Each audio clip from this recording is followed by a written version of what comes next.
साथियों नमस्कार, मैं सुनील कुमार। स्वागत आप सभी का अपने YouTube चैनल अभिप्रेरणा ई क्लासेज में।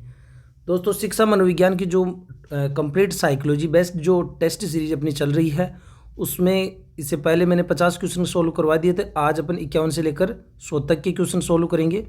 और इससे पहले टॉपिक वाइज जो जितने भी अपने रीटमेंट्स में टॉपिक है, उन सब के मैंने वीडियो NCERT बुक्स पे आधारित मैंने अपलोड कर दिए हैं। और तो आज अपन शुरुआत करते हैं। आज की जो अपनी सेकंड है, इसके अंतर्गत टेस्ट सीरीज। तो इसमें देखिए, एग्ज़ाम आप सबके नज़दीक है बिल्कुल। तो सबसे ज़रूरी जो चीज़ है वो है अपने आप को एग्ज़ाम के लिए खुद को मानसिक रूप से तैयार करना। अपन फिजिकली वहाँ पे उपस्थित होते हैं, लेकिन इससे पहले अपन को मानसिक रूप से तैयार होना भी उतना ही ज़रूरी है। तो यहाँ पे असफलता से अगर हम डरेंगे तो निश्चित रूप से हम सफल नहीं हो पाएंगे। ये वास्तविकता है। देखिए, सफलता और असफलता ये हमारे हाथ में नहीं है पूर्ण रूप से, लेकिन हमारा खुश रहना जो है वो पूर्ण रूप से हमारे हाथ में है। अगर हम घटनाओं को सकारात्मक रूप से देखेंगे तो हमें किसी प्रकार का डर नहीं लगेगा, संतुलित दबाव बना रहेगा। अगर हम डरेंगे अपने घटनाओं के प्रति, एग्ज़ाम के प्रति, अगर नेगेटिव चीज़ें सोचेंगे तो निश्चित रूप से हम अपने पैरों पर कुल्हाड़ी मारने का कार्य करेंगे। तो ये चीज़ यहाँ पे कि असफलता से डरोगे तो कभी सफल नहीं हो पाओगे। उड़ना तो दूर, तुम दो पैरों से चल भी नहीं पाओगे। और ये वास्तविक है कि एग्ज़ाम में हमारा होगा या क्या होगा या क्या नहीं होगा, ये बात की बात है। अगर हम डिप्रेशन में रहेंगे तो मैं समझता हूँ कि हम अच्छे से एग्ज़ाम भी नहीं दे पाएंगे। तो इस चीज़ का विशेष ध्यान रखना है कि आपने जो लंबी तैयारी की है वो अच्छी बात है, लेकिन अब एग्ज़ाम से ज़्यादा आपकी जो तैयारी है उसमें सबसे जो महत्वपूर्ण चीज़ वही है कि आप अपने आप को कितना मजबूत बना पाते हैं।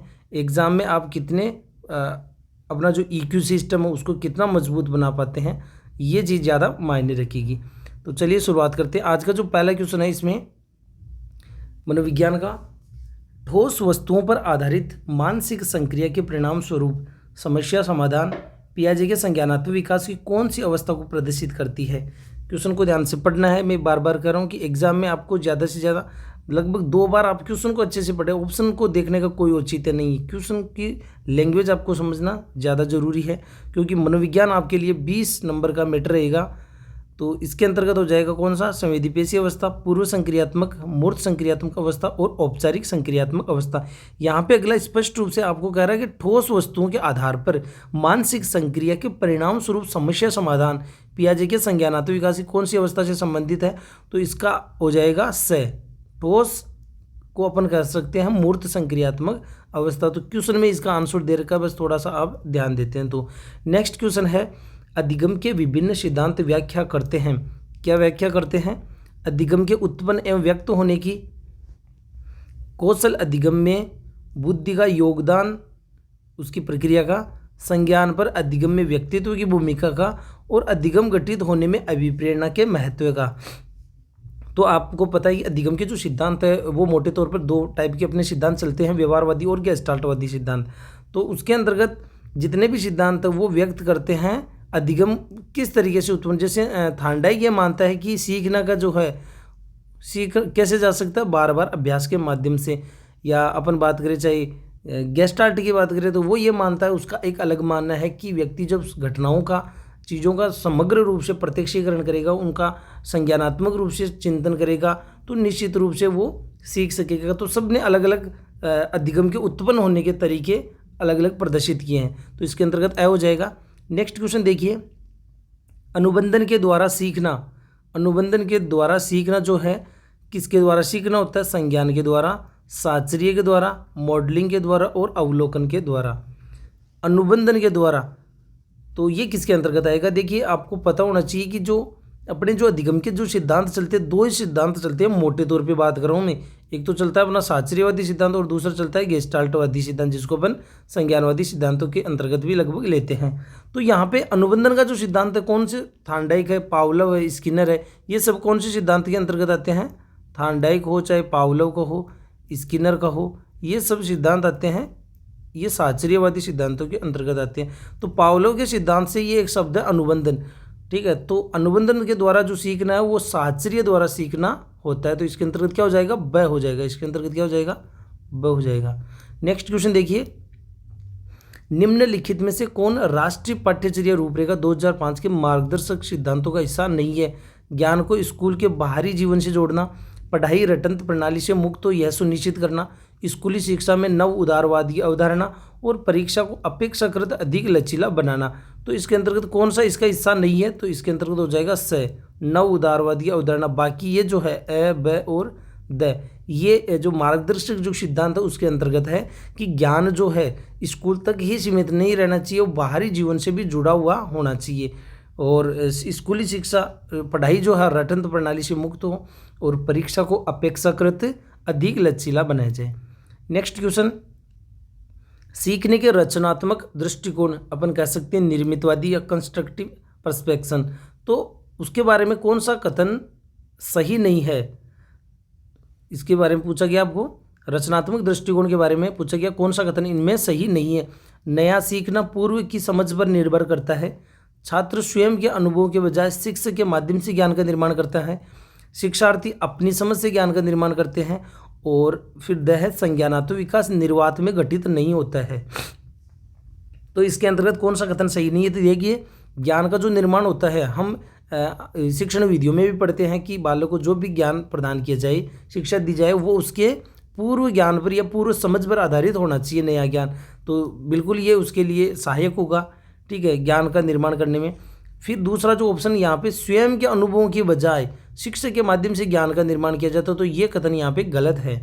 निर्मितवाद क्या मानता है? शिक्षक जो होता है वो फैसिलिटेटर होता है, एक तरीके से सुविधादाता या सुगमकर्ता होता है, न कि वो ज्ञान देने वाला। और फिर ऐसा है शिक्षार्थी अपनी समझ से ज्ञान का निर्माण करते हैं, तो बिल्कुल ये भी सही है। और संज्ञानात्मक विकास निर्वात में घटित नहीं होता। किसी व्यक्ति का जो विकास है, ज्ञान है, वो कभी भी निर्वात का मतलब एकांत में घटित नहीं होता है। किसी भी बालक को हम एकांत में छोड़ देंगे, बिल्कुल कोई भी नहीं हो, तो वहाँ पे वो अपन कह सकते हैं ज्ञान का निर्माण नहीं कर पाएगा। तो इसके अंतर्गत कौन सा ऑप्शन हो जाएगा? ब ऑप्शन यहाँ पे रचनावाद के अकॉर्डिंग ये सही नहीं है, ठीक है। नेक्स्ट क्वेश्चन है, ज्ञान तभी उपयोगी है जब वह स्वयं के निरीक्षण के द्वारा प्राप्त किया गया हो। ज्ञान कब उपयोगी है? जब वह स्वयं के निरीक्षण के द्वारा प्राप्त किया गया हो। तो यह सिद्धांत कहलाता है ह्यूरिस्टिक विधि के अंतर्गत प्रदर्शन विधि, क्रिया विधि एवं साक्षात्कार विधि। तो इसके अंतर्गत हो जाएगा ह्यूरिस्टिक विधि, जिसको अपन खोज विधि भी कहते हैं। नेक्स्ट क्वेश्चन है, एनसीएफ जो 2005 है उसके अनुसार स्कूलों को किस प्रकार की पाठ्यचर्या अपनानी चाहिए? उदार पाठ्यचर्या जो कुछ विद्यार्थियों के लिए हो, ठीक है। फिर है लचीली पाठ्यचर्या जो कमजोर विद्यार्थियों के लिए हो, उन्नत पाठ्यचर्या जो प्रतिभावान विद्यार्थियों के लिए हो, और द है सार्वभौमिक पाठ्यचर्या जो सभी विद्यार्थियों के लिए। तो इसके अंतर्गत क्या हो जाएगा? द है। नेक्स्ट क्वेश्चन आपके लिए इंपॉर्टेंट, संज्ञानवादी अवधारणा और उसके जो प्रवर्तक है उनसे आपको मैच करना है। फिर पहला इसके अंतर्गत अभिग्राही अधिगम, इसके प्रवर्तक कौन है? अभिग्राही, आपने जो डेविड आसुबेल का जो सिद्धांत आपने पढ़ा होगा उसके अंतर्गत उन्होंने अधिगम के 4 प्रकार बता रखे हैं, अभिग्रहण, अन्वेषण सीखना, रटकर सीखना और अर्थपूर्ण सीखना। तो अभिग्रहण सीखना किससे संबंधित है? ये आसुबेल से संबंधित है। फिर अपन को जैसे सतही एवं गहन उपागम का पता नहीं है या स्वनियमित अधिगम का पता नहीं है, लेकिन विकासवादी अधिगम है उसका पता है अपन को, किससे संबंधित है? ये पियाजे से संबंधित है, ठीक है। तो यहाँ पे देखिए पहला ऑप्शन आप देखिए, अभिग्राही जो अधिगम है स आसुबेल, तो स किस में है? स केवल इसके अंतर्गत है, स दिख रहा है अपन को यहाँ पे। पहला क्वेश्चन लास्ट वाले में नहीं है, अभी थोड़ा सा मैं ऊपर लूँगा। और फिर है अपना जो 4 नंबर ऑप्शन है उसमें ब आ रहा है, तो इसके अकॉर्डिंग कौन सा हो जाएगा? इसके अकॉर्डिंग आप देखिए, ये देखिए इसके अंतर्गत, तो पहले में जो स है तो ये केवल इसी ऑप्शन के अंतर्गत आ गया। तो इसके अकॉर्डिंग अपन देखते हैं इसका जो सही आंसर कौन सा हो गया? पहले में स आसुबेल, दूसरा जो है द सतही एवं गहन उपागम का जो वर्गीकरण फेरेंस मैटर ने किया है। और फिर है स्वनियमित अधिगम, वो है बेरी जिमरमैन का, और विकासवादी आप सबको पता है जीन पियाजे का। तो ये क्लियर हो गया। नेक्स्ट क्वेश्चन देखिए, सीखना ज्ञान निर्माण की प्रक्रिया है, यह कथन किस परिप्रेक्ष्य का प्रतिनिधित्व करता है? व्यवहारात्मक परिप्रेक्ष्य का, रचनात्मक परिप्रेक्ष्य का, संज्ञानात्मक परिप्रेक्ष्य और भावात्मक परिप्रेक्ष्य। आप एक चीज़ बार बार मैं चीज़ रिपीट करूँ कि ज्ञान निर्माण की प्रक्रिया, तो ध्यान रखिए ज्ञान निर्माण की जो प्रक्रिया होती है ना, वो ध्यान रखिए रचनावाद परिप्रेक्ष्य जो है उसी से संबंधित होती है, बाकी कहीं पर कुछ भी हो आपको ज़्यादा उन पर दिमाग लगाने की ज़रूरत नहीं है। तो ये चीज़ क्लियर हो गया। नेक्स्ट क्वेश्चन आपके लिए, निम्न में से कौन सा कथन जो है यहाँ पे आंतरिक अभिप्रेरणा का सबसे अच्छा उदाहरण है? सुहानी शिक्षक को खुश करने के लिए कहानी की पुस्तक पढ़ रही है, यानी आपको पूछा किसके बारे में किया? आंतरिक अभिप्रेरणा के। रमेश अपने माता पिता को खुश करने के लिए रोज सुबह 4 बजे उठकर पढ़ रहा है। कल्पना अच्छे अंक लाने के लिए और सामाजिक प्रतिष्ठा के लिए मेहनत कर रही है। और फिर है पूजा अपने आनंद के लिए पढ़ रही है। तो यहाँ पे सही आंसर क्या हो जाएगा? इसका सही आंसर हो जाएगा द, पूजा अपने आनंद के लिए पढ़ रही है। तो ये इसके अंतर्गत सही आंसर हो गया। तो यहाँ पे ध्यान रखिए, देखिए आंतरिक प्रेरणा होती है ना, उसमें बाहरी चीज़ें कोई मायने नहीं रखती, चाहे वो माता पिता हो, चाहे अपन कह सकते हैं शिक्षक की खुशी हो, चाहे अपन कह सकते हैं हमारी सामाजिक प्रतिष्ठा हो। ये सब बाहरी चीज़ें हैं जिनको अपन बाह्य अभिप्रेरणा कहेंगे। आंतरिक अभिप्रेरणा यानी जिसके अंतर्गत व्यक्ति की स्वयं की खुशी निहित होती है। दोस्तों अगर आप चैनल पर नए हैं तो प्लीज़ आपसे रिक्वेस्ट है चैनल को जरूर सब्सक्राइब करें और शैक्षिक परिदृश्य से संबंधित यहाँ पे आपको मैटर मिल जाएगा यहाँ पे। तो नेक्स्ट क्वेश्चन देखिए, शिक्षण के संबंध में निम्न में से कौन सा जो क्रम है वो सही है? देखिए शिक्षण वीडियो में मैं जहाँ तक समझता हूँ ये जो क्वेश्चन है आपको, ठीक है, शिक्षण के स्तर की बात की जा रही है यहाँ पे। तो शिक्षण के जो स्तर है उससे संबंधित आपके क्वेश्चन आने की पूरी 100% संभावना है। और यहाँ से एक चीज़ मैं 100% कह सकता हूँ कि यहाँ से आपके एग्जाम में ये क्वेश्चन आएगा। आपको क्रम पता होना जरूरी है कि कौन सा क्रम होगा इसके अंतर्गत। स्मरण करना, बोधगम्य, चिंतन करना, फिर अब बोधगम्य करना, स्मरण करना, चिंतन करना, चिंतन करना, स्मरण करना और बोधगम्य करना। तो यहाँ पे जो शिक्षण के जो स्तर होते हैं 3 स्तर होते हैं। सबसे पहला कौन सा होगा ये आपको पता होना चाहिए। तो पहला जो होता है स्मृति स्तर अपन कह सकते हैं, दूसरा जो स्तर होता है बोध स्तर होता है, और थर्ड जो स्तर होता है वो होता है चिंतन स्तर। बालक का जैसे जैसे संज्ञानात्मक विकास होता है उसका जो विकास है इसी रूप में चलता है स्मृति, बोध एवं चिंतन स्तर। स्मृति स्तर की जो अवधारणा किसने दी थी? हर्बर्ट ने दी थी, ठीक है, किसने दी थी? हर्बर्ट ने। और बोध जो अवधारणा है वो मॉरिसन की कहलाती है, और चिंतन जो स्तर है वो किसका है? हंट का है। तो ये भी आपको शिक्षण वीडियो में पूछे जाने की संभावना है कि बोध स्तर के जो है उसका प्रवर्तक कौन है चिंतन के स्तर में? मॉरिसन, चिंतन का हंट, और स्मृति जो स्तर है उसका कौन है? हर्बर्ट। तो यहाँ पे थोड़ा सा मैं आपको ट्रिक बता देता हूँ कि यहाँ पे देखो र है ना यहाँ पे, तो इसमें आप हर्बर्ट में र मिलेगा, बोध और ये मॉरिसन, तो इसमें दोनों में सेम मात्रा चल रही है तीनों में। और चिंतन में देखो ये अनुस्वार है यहाँ पे जो अपन कह सकते बिंदु, और यहाँ पर भी हंट में भी है। तो इनको आप थोड़ा सा चीज़ों को याद रखोगे तो मेरे हिसाब से काफ़ी आपके लिए आसानी रहेगी। तो स्मृति स्तर हर्बर्ट, बोध स्तर मॉरिसन और चिंतन हंट, ठीक है। पिछली बार रीट में भी एक क्वेश्चन आया था, फर्स्ट ग्रेड में भी यहाँ से क्वेश्चन पूछे, और हर एग्जाम में मैं समझता हूँ कि क्वेश्चन यहाँ से पूछा जाता है। तो देखिए पहला स्तर हो गया स्मृति स्तर, फिर बोध स्तर और चिंतन स्तर। क्योंकि बालक को शुरुआत में जो चीज़ें होती है वो चीज़ों को रटता है, वो अपनी स्मृति में ऐड करता है, वो चीज़ें समझता नहीं है, फिर उसके बाद में वो समझता है और उसके बाद में चिंतन करता है। तो इसका सही आंसर हो जाएगा ए। नेक्स्ट क्वेश्चन है, बच्चों में नैतिक व्यवहार को सीखने का मुख्य आधार प्रेक्षण है। यह मत निम्न में से किस सिद्धांत का है? सामाजिक अधिगम सिद्धांत, मनोगतिक सिद्धांत, पियाजे का संज्ञानात्मक विकास सिद्धांत और कोलबर्ग का नैतिक विकास सिद्धांत, ठीक है। तो बच्चों में नैतिक व्यवहार को सीखने का मुख्य आधार क्या है? प्रेक्षण है। तो ये कौन से सिद्धांत से संबंधित है? क्वेश्चन आप समझ लेते हैं तो निश्चित रूप से आपका आंसर सही होगा। तो क्वेश्चन के हिसाब से अगर देखें तो अवलोकन के आधार पर हम चीज़ें सीखते हैं, तो वो सिद्धांत है सामाजिक अधिगम सिद्धांत। किसका? अल्बर्ट बांडुरा का। इसको अपन क्या क्या कहते हैं? इसको अपन प्रेक्षणात्मक अधिगम सिद्धांत भी कहते हैं, इसको निरीक्षण सिद्धांत भी कह सकते हैं, इसको मॉडलिंग थ्योरी भी अपन इसको कह सकते हैं, ठीक है, इसको अवलोकन थ्योरी भी कह सकते हैं। तो ये सामाजिक अधिगम जो सिद्धांत है उसके महत्वपूर्ण नाम है। इसको अपन प्रतिरूपण सिद्धांत भी कह सकते हैं, ठीक है। तो ये ऑब्जर्वेशन थ्योरी हो ही गई इसको, तो ये इसके अलग अलग नाम हैं। नेक्स्ट क्वेश्चन है डिस्कवरी लर्निंग। डिस्कवरी लर्निंग जो है तो यहाँ पे मैंने किसके द्वारा दी गई अवधारणा पर आधारित है? पियाजे, ब्रूनर, वाइगोत्स्की और स्टर्नबर्ग। तो इसका जो सही आंसर हो जाएगा वो है ब्रूनर। देखिए यहाँ पे मैंने लिख भी दिया था तो क्लियर हो गया।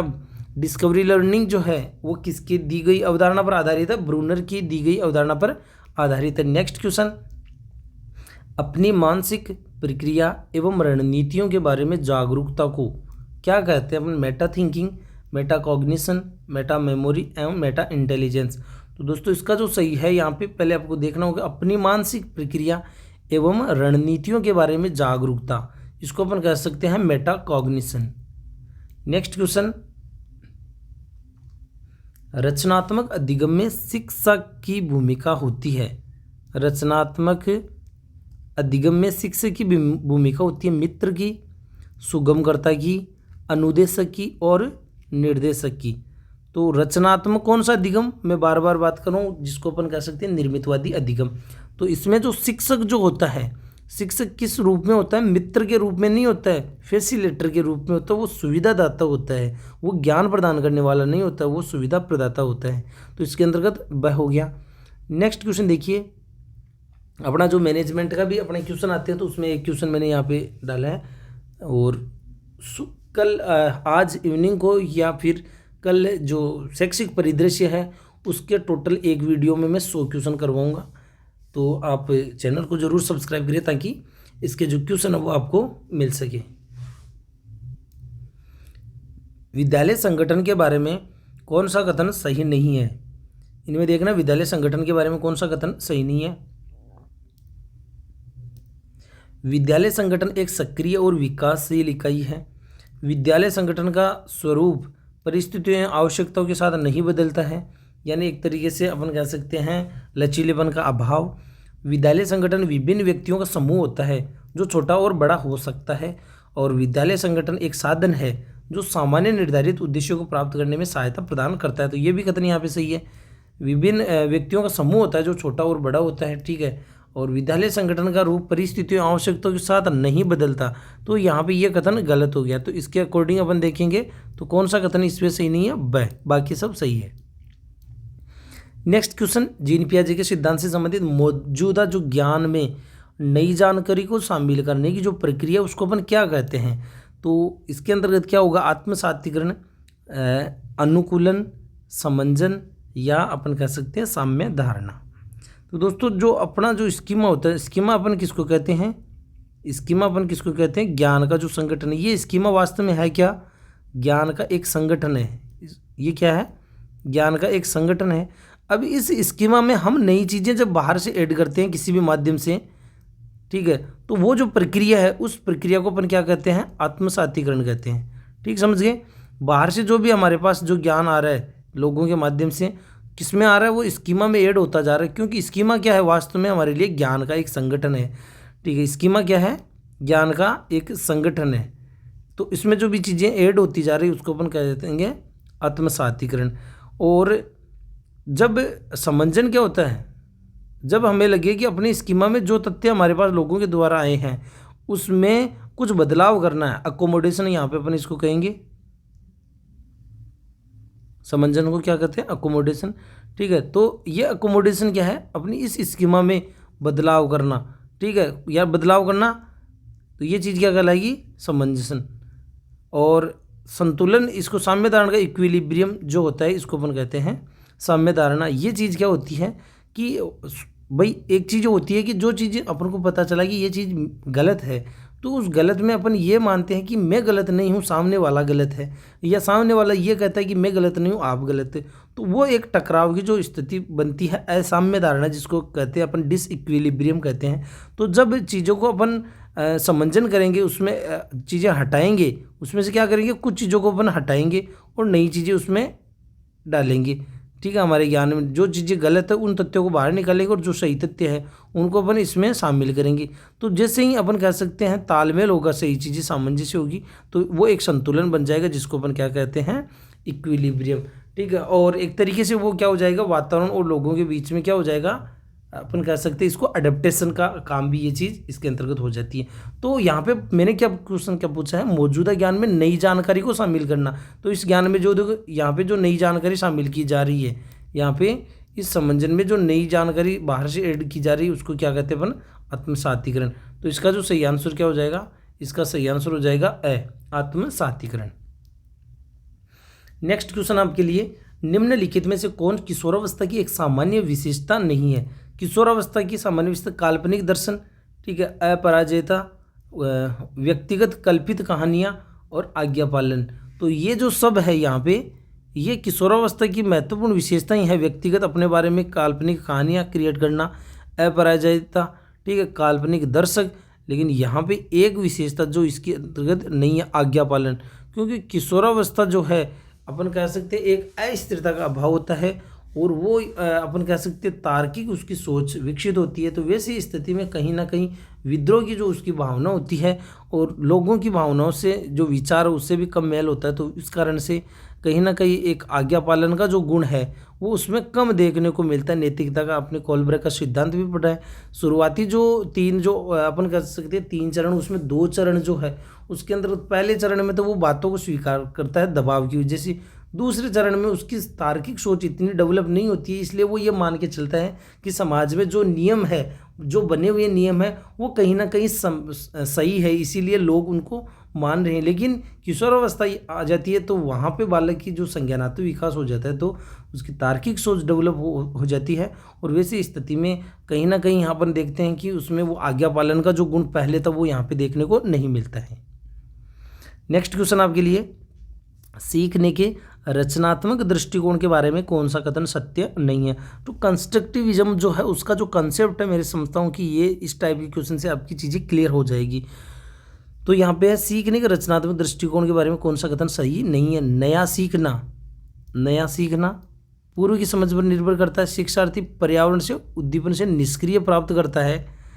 शिक्षार्थी अपने समझ का निर्माण स्वयं करते हैं और प्रामाणिक सीखने से संबंधित कार्य अर्थपूर्ण अधिगम को बढ़ावा देते हैं। तो ये भी सही है, यहाँ पे अपनी समझ का निर्माण स्वयं करते हैं।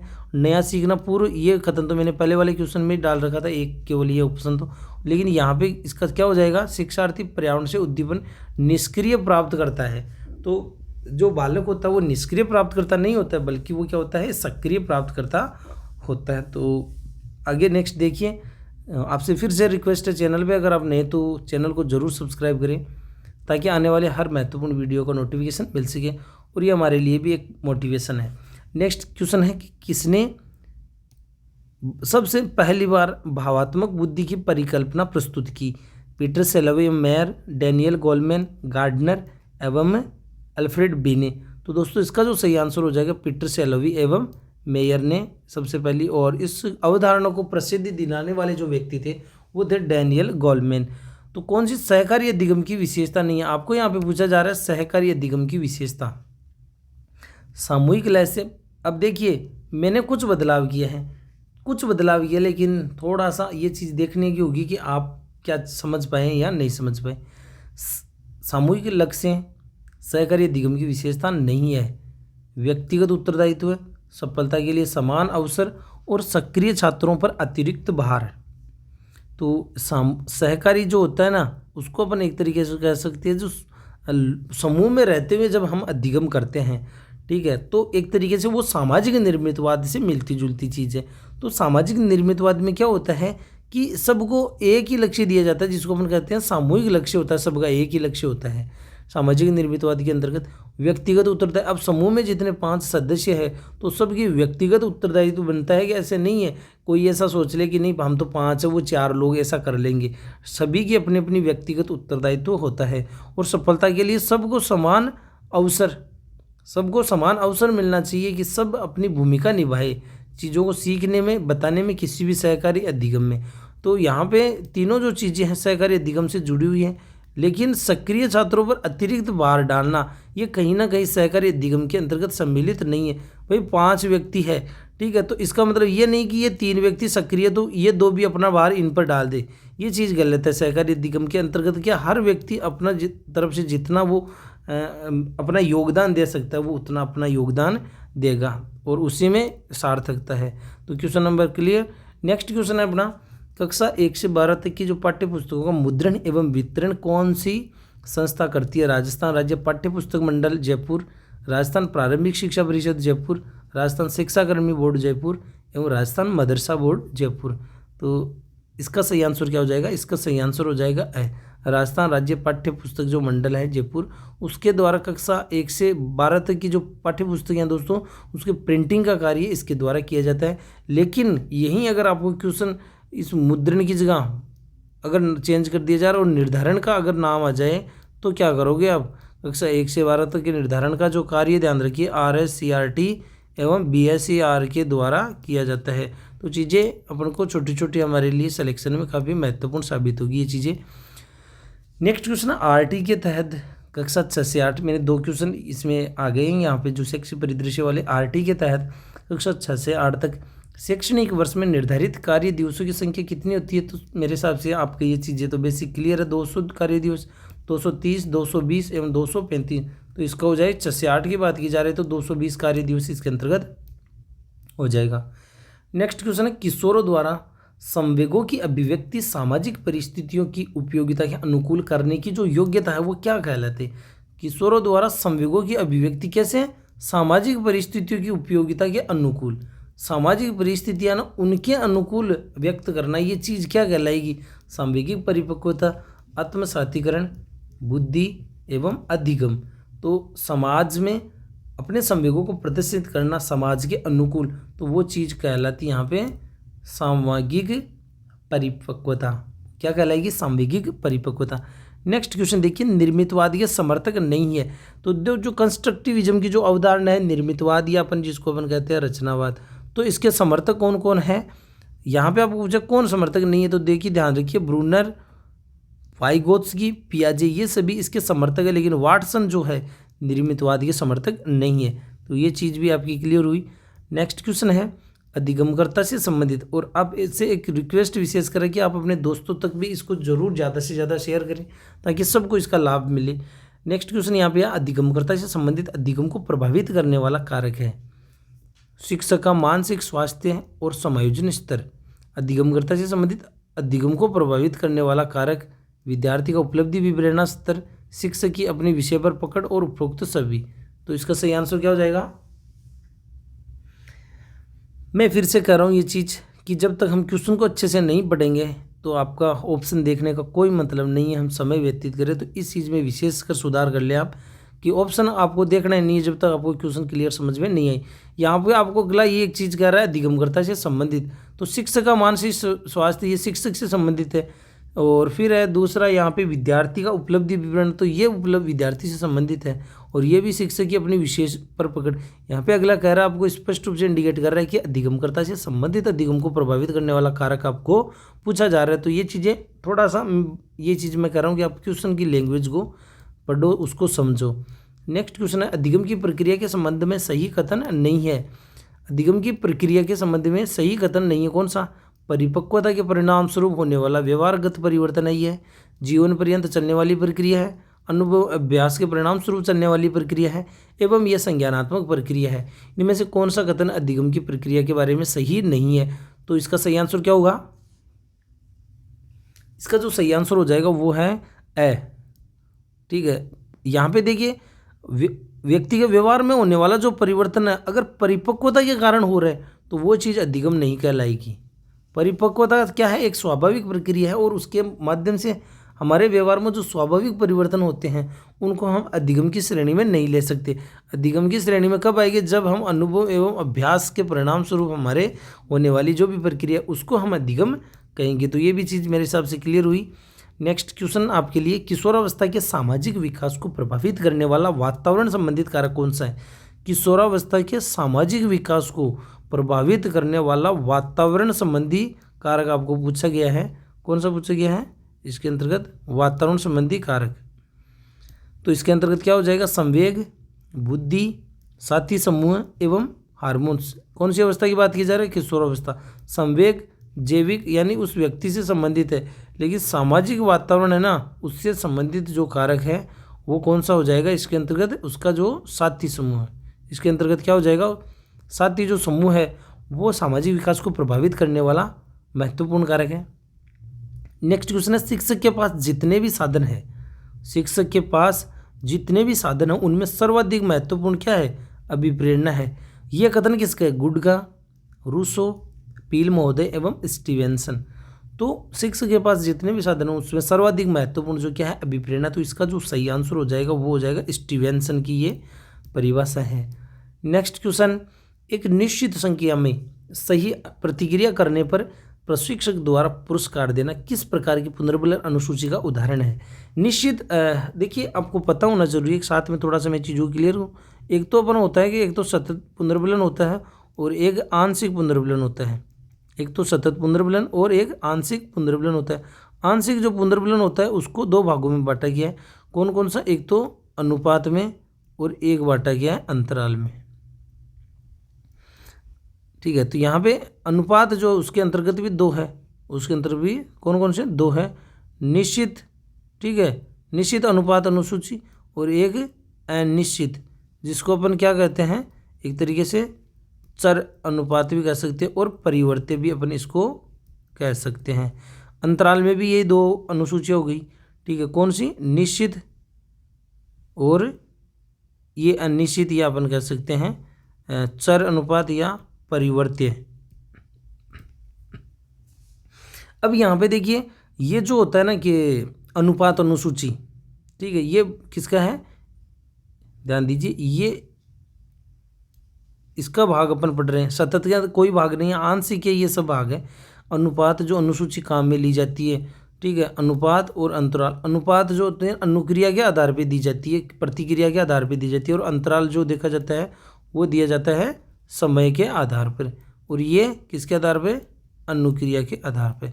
तो यहाँ पे अगला आपको स्पष्ट रूप से प्रतिक्रिया करने पर प्रशिक्षक एक निश्चित संख्या में, प्रतिक्रिया भी कैसी निश्चित होता है ना, वो अपन कह सकते हैं निश्चित प्रतिक्रिया के आधार पर, और यहाँ पे निश्चित प्रतिक्रिया नहीं होती तो वहाँ पे ये चीज़ दी जाती है। तो अगला कह रहा है कि प्रतिक्रिया के आधार पर आपको कौन सा देना है, अनुपात देना है, और अनुपात के अंतर्गत अगला कह रहा है निश्चित, तो निश्चित अनुपात हो जाएगा इसके अंतर्गत। अब ऑप्शन देख लो आप कौन सा हो गया, निश्चित अनुपात पुनर्बलन अनुसूची, निश्चित अनुपात। तो इसका सही आंसर हो जाएगा कौन सा, द।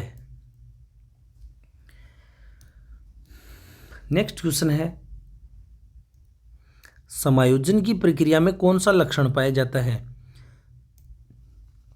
संवेगात्मक अस्थिरता, भग्नाशा, तनाव और समस्या समाधान युक्त व्यवहार। समायोजन की प्रक्रिया में कौन सा लक्षण पाया जाता है, तो इसका सही आंसर हो जाएगा द, समस्या समाधान युक्त व्यवहार। नेक्स्ट क्वेश्चन है, रॉबर्ट एम गैने के अनुसार सबसे उच्च स्तरीय अधिगम का प्रकार कौन सा है। अब सबको पता है कि जो कंडीशंस ऑफ लर्निंग है, जो रॉबर्ट एम गैने की जो पुस्तक है, उसमें उन्होंने रॉबर्ट गैने ने अधिगम के 8 प्रकारों की चर्चा की थी। यहाँ पे आपको सबसे उच्च स्तरीय अधिगम की बात की जा रही है, तो इसके अंतर्गत कौन सा हो जाएगा, वो संकेत अधिगम, श्रृंखला अधिगम, संप्रति अधिगम और समस्या समाधान अधिगम। तो जो सबसे निम्न अधिगम ये है और सबसे उच्च दो अधिगम है वो है समस्या समाधान अधिगम, तो इसका हो जाएगा द। नेक्स्ट क्वेश्चन है, कौन सा शिक्षण स्तर अन्य शिक्षण स्तरों को आधार प्रदान करता है। अभी जस्ट मैंने बात की थी पहले शिक्षण के स्तरों की, ठीक है, उनमें यहाँ पे आपको क्वेश्चन पूछा जा रहा है कौन सा शिक्षण स्तर अन्य शिक्षण स्तरों को आधार प्रदान करता है। तो आधार प्रदान करने का कार्य कौन सा करेगा, बोध स्तर, स्मृति स्तर, चिंतन स्तर और पुनर्बलन स्तर। तो इसका सही आंसर क्या हो जाएगा, तो इसका सही आंसर हो जाएगा वह। स्मृति जो स्तर है उसके आधार पर बोध स्तर होता है और इस बोध के ऊपर हो जाएगा चिंतन स्तर। तो सबसे आधार का कार्य कौन कर रहा है, स्मृति स्तर। प्रारंभ में जो बच्चा होता है उसको हम चीज़ें समझा नहीं सकते, उनको चीज़ों को रटाना होता है, उन चीज़ों को बार बार सिखाना होता है, उनको एक तरीके से अपन कह सकते हैं वो चीज़ों को रिपीट करवा सकते हैं। जैसे टेबल वगैरह है, एप्पल वगैरह, ये सब चीज़ें अपन उनको बार बार रिपीट करवाते हैं, क्योंकि समझाने पर तो चीज़ें एक बार में ही समझ में आ जाती हैं। तो साख्य अभिक्रमित अनुदेशन है वो किसका है, स्किनर का, नॉर्मन क्राउडर का, Thomas F Guilford M Bruner का। तो एक तो होता है रेखीय और एक होता है साख्य और एक होता है मैथेटिक्स, ठीक है। तो यहाँ पे रेखीय जो होता है वो दोस्तों स्किनर का होता है और साख्य जो है नॉर्मन एक क्राउडर का होगा, ठीक है। इसका कौन सा है, रेखीय, और ये जो है मैथेटिक्स वो किसका है, थॉमस एफ गिलबर्ट का। तो ये अभिक्रमित जो अनुदेशन है वो भी चीज़ें क्लियर हो गई। कौन सा कथन शिक्षा मनोविज्ञान के संदर्भ में सही है, इसका संबंध शिक्षा की क्यों और कैसे से संबंधित है, कि बालक को शिक्षा क्यों दी जाए, कोई चीज़ क्यों बताई जाए और कैसे उसको चीज़ें समझाई जाए, ये चीज़ें शिक्षा मनोविज्ञान में सम्मिलित है। यह शैक्षिक वातावरण में, कौन सा वातावरण है शिक्षा मनोविज्ञान में, शैक्षिक वातावरण में व्यक्ति के व्यवहार का अध्ययन करते हैं। ठीक है, फिर यह शिक्षक शिक्षार्थी एवं शिक्षण अधिगम परिस्थितियों से संबंधित और द उपरोक्त सभी, तो इसका हो जाएगा द उपरोक्त सभी। नेक्स्ट क्वेश्चन है, इरिक्सन के अनुसार किशोरावस्था के लिए नियामक संकट कौन सा है? पहचान बनाम पहचान भ्रांति, विश्वास बनाम अविश्वास, पहल बनाम अपराध बोध और संपूर्णता बनाम निराश। ठीक है, तो विश्वास बनाम जो अविश्वास है वो 0 से 1 शुरुआती समय की है, और उसके बाद में स्वायत्ता बनाम शर्माती, और ये 3rd नंबर पे जो है पहल बनाम अपराध बोध आती है। ठीक है, जो अपन लगभग 6 वर्ष तक ये सम्मिलित है। और पहचान बनाम जो पहचान भ्रांति है ये किशोरावस्था से संबंधित है, और एक तरीके से कह सकते हैं 12 से 18। तो ये किशोरावस्था से संबंधित है, पहचान बनाम पहचान भ्रांति। इरिक्सन ने कहा कि किशोरावस्था एक ऐसा समय होता है जिसमें व्यक्ति अगर सही रूप से चले तो निश्चित रूप से इस अवस्था तक आते आते वो अपनी एक पहचान बना लेता है, वो अपने स्किल्स के माध्यम से या अपने आप को जानते हुए। और अगर व्यक्ति इस स्तर पर अपनी एक कोई पहचान स्थापित नहीं कर पाता तो वह पहचान भ्रांति, यानी एक तरीके से अपना को कोई कॉन्फिडेंस नहीं रह पाता कि मैं कौन हूँ, मैं क्या कर सकता हूँ, अपने प्रति एक स्पष्ट धारणा क्लियर नहीं हो पाती है, तो वो चीज़ कहलाती है पहचान भ्रांति। और इसका कहीं ना कहीं व्यक्ति के आत्मविश्वास पर भी बहुत ज़्यादा प्रभाव पड़ता है कि व्यक्ति अपने आप को जाने, अपना स्तर जाने, अपनी प्रकृति जाने, अपनी क्षमताओं को जाने। ठीक है, व्यक्ति जब अपनी क्षमताओं को पूर्ण रूप से जानेगा ना, तब भी वह अपनी पूरी क्षमताओं को पूर्ण रूप से प्रयोग कर पाएगा, ये चीज़ है। नेक्स्ट क्वेश्चन है, कोलबर्ग के नैतिक विकास सिद्धांत के अनुसार निम्नलिखित में से कौन सा कथन 4थे चरण की विशेषता दर्शाता है? दंड अनुपालन अभिन्यास, अच्छा लड़का लड़की अभिविन्यास, सामाजिक अनुबंधन अभिविन्यास और कानून और व्यवस्था अभिविन्यास। तो ये जो शुरुआती है यहाँ पे, बाकी जो चौथा जो चरण है उसके अंतर्गत आ जाएगा कानून और व्यवस्था अभिविन्यास।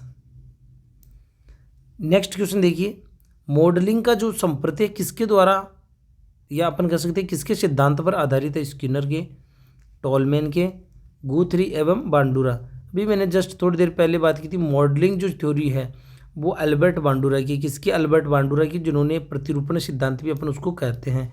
यानी कहने का मतलब बांडुरा ये कहता है कि बालक के सामने जो भी मॉडल या प्रतिमान है, प्रतिरूपण है, वो आदर्श होने चाहिए, ताकि क्योंकि बालक जो होता है उन्हीं का अनुकरण करके सीखता है। जैसी भाषा बोली जाएगी, जैसा लोग बर्ताव करेंगे, वैसा ही बच्चे अनुकरण करते हुए चीज़ों को सीखते हैं।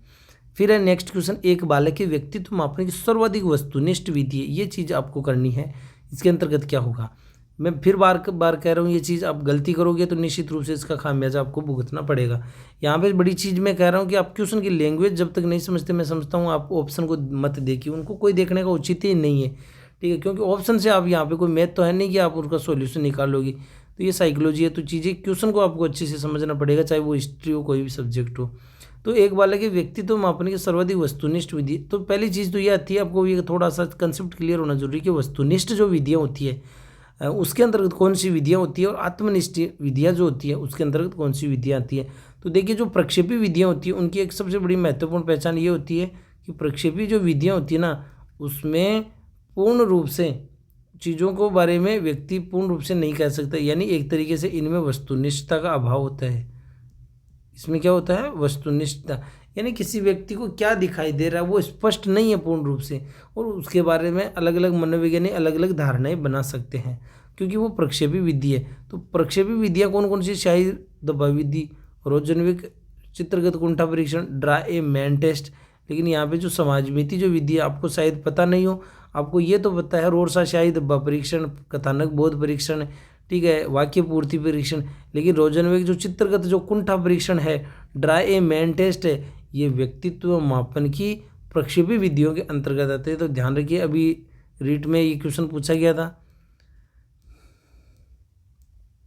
नेक्स्ट क्वेश्चन है, किसके मत के अनुसार ज्ञान की रचना में सामाजिक अंतःक्रिया की भूमिका महत्वपूर्ण होती है? जीन पियाजे के अनुसार, वाइगोत्स्की के अनुसार, चॉम्स्की के अनुसार, कोर्टलेविन के अनुसार।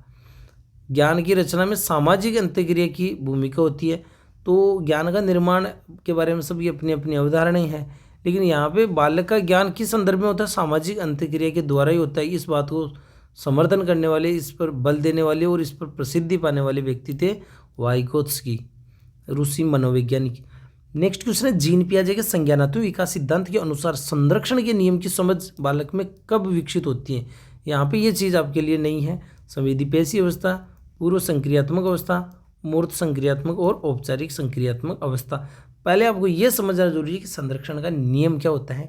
संरक्षण का नियम अपन कह सकते हैं कि जब बालक घटनाओं के एक ही पक्ष पर ध्यान देने की बजाय जब बालक कई पक्षों पर ध्यान देते हुए उनके मध्य विभेद करें, घटनाओं के एक पक्ष की बजाय विभिन्न पक्षों पर ध्यान देते हुए बालक जब चीज़ों में विभेद करे, तो वो एक तरीके से कह सकते हैं वो संरक्षण का नियम यहाँ पे अपन उसको कह सकते हैं। ठीक है, जैसे अब एक उदाहरण होता है कि बालक को आधा लीटर मान लीजिए दूध या पानी है, एक दो अलग अलग साइज के बर्तनों में अगर उसको प्रस्तुत करेंगे, ठीक है, कौन सी अवस्था में, अगर पूर्व संक्रियात्मक अवस्था में, यानी जो दूसरी वाली अवस्था यहाँ पे पूर्व संक्रियात्मक, तो वैसी स्थिति में बच्चा जो होता ना, जो भरी हुई चीज़ें होती है ना, जिसका आयतन भले ही छोटा हो, लेकिन जो चीज़ें भरी हुई उसको दिखाई दे रहे, भले ही उसमें मात्रा कम हो, लेकिन वो उसको ज़्यादा समझता है। ठीक है, तो वो स्थिति क्या होती है, पूर्व संक्रियात्मक अवस्था में होती है, यानी वो संरक्षण का अभाव होता है यहाँ पे दूसरी अवस्था में। लेकिन संरक्षण के नियम की समझ आ जाती है कब, इस अवस्था में, मूर्त संक्रिया, यानी ये दूसरी अवस्था है और ये तीसरी अवस्था। यहाँ पे बालक जो होता है ना, यहाँ पे चीज़ों के एक पक्ष पर ध्यान नहीं देता, बल्कि उसके कई जो डायमेंशंस है, कई पक्ष है, उस पर वो ध्यान देने के योग्य हो जाता है, सक्षम हो जाता है, उसका उतना संज्ञानात्मक विकास हो जाता है। तो 91 में सी हो गया। नेक्स्ट क्वेश्चन इंपॉर्टेंट, सांवेगिक बुद्धि की संकल्पना जो उसके प्रणेता कौन माने जाते हैं? Peter Salovey Mayer, Daniel Goleman, C.H. Rice और जालोटा। तो इसका सही आंसर हो जाएगा, उसकी संकल्पना के प्रणेता भी कौन थे? पीटर सेल्वे एवं मेयर। नेक्स्ट क्वेश्चन है, हेंज दुविधा निम्नलिखित में से किस सिद्धांत से संबंधित है? हेंज दुविधा पियाजे के संज्ञानात्मक विकास सिद्धांत से, कोलबर्ग के नैतिक विकास सिद्धांत से, टोलमैन के अव्यक्त सिद्धांत से और इरिक्सन के मनोसामाजिक सिद्धांत से। तो हेंज जो दुविधा है वो दोस्तों है कोलबर्ग के नैतिक विकास सिद्धांत से, यानी इसके अंतर्गत जो है हेंज के सामने समस्या प्रस्तुत की जाती है, दुविधा ये प्रस्तुत की जाती है कि वो अलग अलग उम्र में घटनाओं को देखने का नजरिया उसका क्या क्या होता है। ये चीज़ आपके लिए भी बड़ी महत्वपूर्ण है कि जब हम इस स्तर पे हैं आज, इतने मैच्योर है कि हम घटनाओं को वास्तव में पॉजिटिव दृष्टिकोण से देखें। एक जो बच्चा होता है वो डर जाता है क्योंकि वो उन चीज़ों के बारे में समझ नहीं, लेकिन आज हम सब परिपक्व है, लेकिन फिर भी हम एक एग्ज़ाम के प्रति इतना डर बना लेते हैं, असफलता के बारे में इतना ज़्यादा सोचकर विचलित हो जाते हैं कि वो चीज़ें कहीं ना कहीं हमारे जो परिणाम को नेगेटिवली इफ़ेक्ट करती है। तो बड़ी चीज़ ये होती है कि हम इतने मजबूत बने, खुद को इतने मजबूत बनाए मानसिक रूप से कि हम जो हमारी सफलता है और असफलता है, इन दोनों को हम सहर्ष स्वीकार करने के योग्य। भाई होने वाला क्या है, सफलता और असफलता, लेकिन हम अपने आप को इस लायक पहले से तैयार करें, अपने माइंड को प्रिपेयर करें कि अगर हम असफल भी होते हैं तो हम कमज़ोर नहीं है, हम फिर से उसी ऊर्जा से फिर तैयारी करेंगे। देखिए होता क्या है कि हमारी जो मेहनत है कहीं ना कहीं हमारे काम आती है, इस चीज़ को आप ये मान के चले। हमारी जो आवश्यकता है, अगर हमारे में कुशलता होगी, हम अपने कार्य के प्रति पूर्ण रूप से समर्पित हो गए, तो चीज़ें हमें अपने आप हमारी जगह का इंतज़ार अवश्य करेगी। तो नेक्स्ट क्वेश्चन है इसमें, तो ये वह हो गया कोलबर्ग का नैतिक विकास सिद्धांत। क्योंकि कई बार देखिए ज़िंदगी के नियम है कि हम जो चाहते हैं वो हमारे हिसाब से हो, ये ज़रूरी नहीं है। चीज़ें इम्तिहान, यही तो ज़िंदगी का इम्तिहान होता है। तो नेक्स्ट क्वेश्चन है, यहाँ पे निम्नलिखित में से कौन सा संप्रदाय शास्त्रीय अनुबंधन से संबंधित नहीं है? होता क्या है कि देखिए, जब अपन कह सकते हैं एक छोटी सी चीज़ है कि अनुभव जो है, ज्ञान है, अगर संघर्ष लंबा होगा तो निश्चित रूप से हमारा ज्ञान भी बढ़ेगा। और अगर हम बहुत जल्दी सफल हो जाते हैं, अच्छी बात है, लेकिन हमारे पास तजुर्बे का अभाव हो जाता है, फिर हमारे पास एक अनुभव नहीं रहता है, तो ये चीज़ें भी ज़रूरी होती है। लेकिन अपने आप को मजबूत बनाना सबसे ज़रूरी है। यहाँ पे कौन सा संप्रदाय, ये चीज़ें बाद में एहसास होती है जब हम सफल हो जाते हैं उसके बाद में। ठीक है, निम्नलिखित में से कौन सा संप्रदाय शास्त्रीय अनुबंधन से संबंधित नहीं है? शास्त्रीय अनुबंधन के कई संप्रदाय हैं। पावलोव का जो सिद्धांत है उसके अंतर्गत आपको देखना है, क्वेश्चन आया हुआ है एग्जाम में पहले, तो ये थोड़ा सा डीप क्वेश्चन है। पावलोव के जो अनुबंधन सिद्धांत है उसके कई संप्रदाय, जैसे विलोपन है, विभेदन है, तत्काल पुनर्प्राप्ति है, शेपिंग है। तो इनमें कौन सा नहीं आपको ये पूछा जा रहा है, तो ध्यान रखिए जो शेपिंग है वो जो क्रिया प्रसूत सिद्धांत है स्किनर का, उससे संबंधित है। बाकी पावलोव के सिद्धांत में विलोपन की चीज़ें होती है, घंटी बजना बंद हो जाती है। और जो पावलोव का जो सिद्धांत है उसमें विभेदन की डिस्क्रिमिनेट है, वो भी बातें चलती हैं कि अभ्यास की अनुपस्थिति की स्थिति में, अभ्यास की कमी की स्थिति में बालक विभेद करने में सक्षम नहीं होता है, लेकिन अगर पर्याप्त रूप से अभ्यास होगा, पर्याप्त रूप से चीज़ें रिपीट होगी तो वैसी स्थिति में विभेदन करने में भी वह सक्षम हो जाएगा। और अपन कह सकते हैं तत्काल पुनर्प्राप्ति। कई बार चीज़ें क्या होती है कि हम भूल जाते हैं, लेकिन लंबे समय बाद में हमको लगता है पहले भी कि हम चीज़ें भूल चुके, लेकिन कई बार हम वो चीज़ें फिर से हमारे चेतन मन में आ जाती है, जिसको अपन कह सकते हैं तत्काल पुनर्प्राप्ति। तो ये जो शेपिंग जो है वो स्किनर के सिद्धांत से संबंधित है। नेक्स्ट क्वेश्चन है, निम्नलिखित में से किस पुनर्बलन शेड्यूल में पुनर्बलन सबसे कम पूर्वानुमान होता है? देखिए, जिसमें सबसे कम पूर्वानुमान होता है ना, वो पुनर्बलन अनुसूची सबसे बेस्ट होती है। तो वो कौन सी है? स्थिर अंतराल अनुसूची, स्थिर अनुपात अनुसूची, चर अनुपात अनुसूची और चर अंतराल अनुसूची। तो पुनर्बलन की अनुसूचियों में सबसे बेस्ट जो अनुसूची है वो कौन सी होती है? चर अनुपात अनुसूची। ठीक है, एच टेट में क्वेश्चन आया हुआ है। नेक्स्ट क्वेश्चन है, कौन सा दृष्टिकोण यह मानता है कि अधिगमकर्ता सक्रिय रूप से ज्ञान की रचना, उसकी विवेचना एवं उसकी पहचान व्यक्तिगत तरीके से करता है? तो कौन सा उपागम है या कौन सा दृष्टिकोण ये इस बात को मानता है? निर्मितवादी दृष्टिकोण, व्यवहारवादी दृष्टिकोण, मनोगतिक दृष्टिकोण एवं सांस्कृतिक दृष्टिकोण। तो यहाँ पे सक्रिय रूप से ज्ञान का निर्माण, तो मैंने अभी पहले भी बताया था, ये अगर बात ये चीज़ आती है तो ध्यान रखना, वहाँ पे निर्मितवादी रचनावादी दृष्टिकोण इसके अंतर्गत हो जाएगा। नेक्स्ट क्वेश्चन है, जीन पियाजे के संज्ञानात्मक विकास की किस अवस्था में बच्चे आँख, कान एवं नाक से उन कार्यों को करते हैं एवं अपन कह सकते हैं सोचने का जो कार्य इनके माध्यम से करते हैं? तो इसके अंतर्गत कौन सा होगा? संवेदी प्रेरक अवस्था, पूर्व संक्रियात्मक अवस्था, मूर्त संक्रियात्मक अवस्था या अमूर्त संक्रियात्मक अवस्था। तो जो संवेदी पेशी अवस्था होती है बालक के लिए एक तरीके से ये ज्ञानेंद्रिय होती है, वो ज्ञान का माध्यम होती है। अब वो ज्ञानेंद्रिय आँखों के माध्यम से वो ज्ञान का निर्माण कर रहा है, हाथ में वस्तुओं को लेकर वो ज्ञान का निर्माण कर रहा है, मुंह में कोई चीज़ लेकर उसके माध्यम से ज्ञान का निर्माण कर रहा है। तो ये चीज़ें उसके लिए क्या होती है? ज्ञान के वाहक होती है। तो क्वेश्चन नंबर 97 के अंतर्गत हो गया ए। और क्वेश्चन नंबर 98 देखिए, सीखने का वह मॉडल जो बच्चे की सृजनात्मकता को उत्प्रेरित करता है। आपको शायद नहीं पता हो, अधिगम के जो मॉडल होते हैं ये मॉडल कहलाते हैं बैंकिंग मॉडल, रचनावादी मॉडल एवं प्रोग्रामिंग मॉडल। यहाँ पे मैंने वीडियो भी अपलोड कर रखा है यहाँ पे। तो यहाँ पे जो सृजनात्मकता से संबंधित जो मॉडल होता है दोस्तों वो होता है रचनावादी मॉडल। बैंकिंग जो मॉडल होता है वो रटने से संबंधित होता है। ध्यान रखिए, क्वेश्चन आ सकता है बैंकिंग मॉडल किससे संबंधित? रटने से संबंधित है। यानी इसके अंतर्गत जैसे बैंक में हम चीज़ें जमा करवाते हैं और आवश्यकता पड़ती है तो निकाल लेते हैं।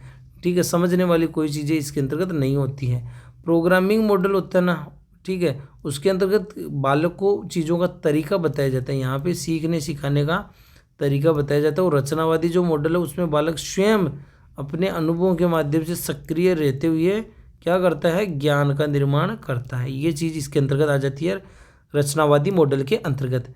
नेक्स्ट क्वेश्चन है, B.F. स्किनर के अनुसार बच्चों में भाषा विकास किसका परिणाम है? व्याकरण में प्रशिक्षण का, अनुकरण एवं पुनर्विलन का, अंतर्निहित योग्यताओं का एवं परिपक्वता। एक बालक में जो भाषा का जो विकास है वो किसके माध्यम से होता है? ठीक है, तो स्किनर के अनुसार आपको पूछा गया है। तो देखिए, आप ये कहोगे सर परिपक्वता भी होगा, तो भाई स्किनर ने कोई परिपक्वता की बात नहीं की थी। स्किनर ने अपने सिद्धांत में बात की थी अनुकरण एवं पुनर्बलन की। तो इसके अंतर्गत ब हो गया। और आज का अपना जो लास्ट क्वेश्चन है इंपॉर्टेंट, और वो है कौन सा युग्म सीखने में पुनर्बलन को महत्वपूर्ण नहीं मानता है? तो कौन सा है इसके अंतर्गत? देखिए, अधिगम के सिद्धांतों में आपने शायद ये चीज़ नहीं पढ़ी होगी कि अधिगम के सिद्धांतों में 2 मनोवैज्ञानिक ऐसे थे जिन्होंने ये कहा था कि सीखने में जो पुनर्बलन है उसका कहीं कोई योगदान नहीं है सीखने में। ठीक है, अन्य माध्यम में पुनर्बलन का योगदान हो सकता है, लेकिन सीखने में पुनर्बलन का योगदान नहीं है। यानी व्यक्ति को पुनर्बलन नहीं मिलेगा तो भी वह सीख सकता है। तो इसका कौन सा होगा ऑप्शन? स्किनर, हल, टॉलमैन, गुथरी, हल एवं गुथरी एवं सभी। तो इसका सही आंसर हो जाएगा टॉलमैन एवं गुथरी, 2 ऐसे मनोवैज्ञानिक थे जिन्होंने सीखने में पुनर्बलन को महत्वपूर्ण नहीं माना। तो दोस्तों ये थे आज के अपने महत्वपूर्ण 50 क्वेश्चन। कल फिर से अपन अगले 50 क्वेश्चन की बात करेंगे। तो अगर आप चैनल पर नए हैं तो आपसे रिक्वेस्ट है चैनल को जरूर सब्सक्राइब करें और अपने दोस्तों तक इसको जरूर शेयर करें। ठीक है, और कमेंट में क्वेश्चन आपको कैसे लगे ये भी आप कमेंट में जरूर करें। और टेलीग्राम ग्रुप से भी आप जुड़ सकते हैं, डिस्क्रिप्शन में मैंने लिंक डाल रखा है। धन्यवाद।